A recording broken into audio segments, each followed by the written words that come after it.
보신 것처럼 장거리 통학하는 학생들의 불편이 크지만 뾰족한 방법이 있는 것도 아닙니다.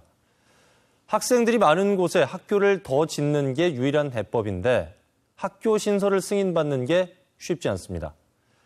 교육부는 새 학교를 설립하려면 기존의 작은 학교를 없애라는 통폐합 논리를 내세우고 있어 소규모 학교가 많은 강원도 입장에서는 보통 난처한 게 아닙니다. 이어서 백혜원 기자의 보도입니다. 춘천 지역의 경우 거리가 먼 학교에 배정받아 장거리 통학을 해야 하는 중학생 수가 퇴계 석사 운이동 지역만 300명에 달합니다.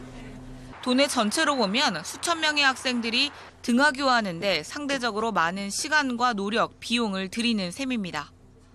문제는 이런 상황이 앞으로 더 심화될 수밖에 없다는 데 있습니다. 택지 개발로 신도심이 자꾸 생겨나는데 기존 학교들은 구도심에 몰려 있어 이동거리가 멀어질 수밖에 없기 때문입니다. 춘천은 퇴계초교와 퇴계중학교, 원주는 기업중학교, 강릉은 유천초교 등 아파트 단지 밀집 지역과 도시개발 예정지를 중심으로 이미 곳곳에서 학교 신설 요구가 잇따르고 있습니다.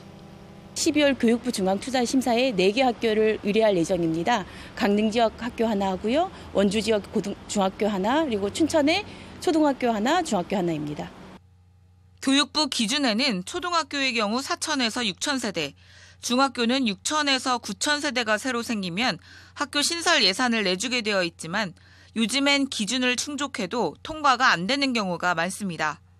새로 도입된 학교 총량제 개념 때문입니다.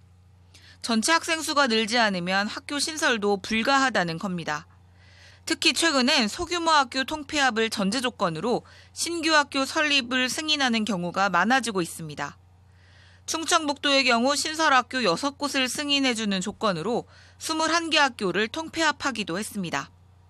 지난 8월 신설 허가가 난 원주 기업초등학교도 소규모 학교 2곳의 통폐합이 조건입니다.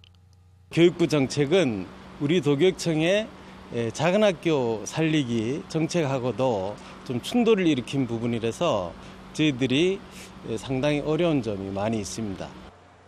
교육부가 학생 수를 따지는 경제 효율성 논리에 따라 기준을 만들고 예산을 지원하면서 학교 신설과 통폐합을 둘러싼 강원도교육청의 고민이 깊어지고 있습니다. 지원 뉴스 백혜원입니다.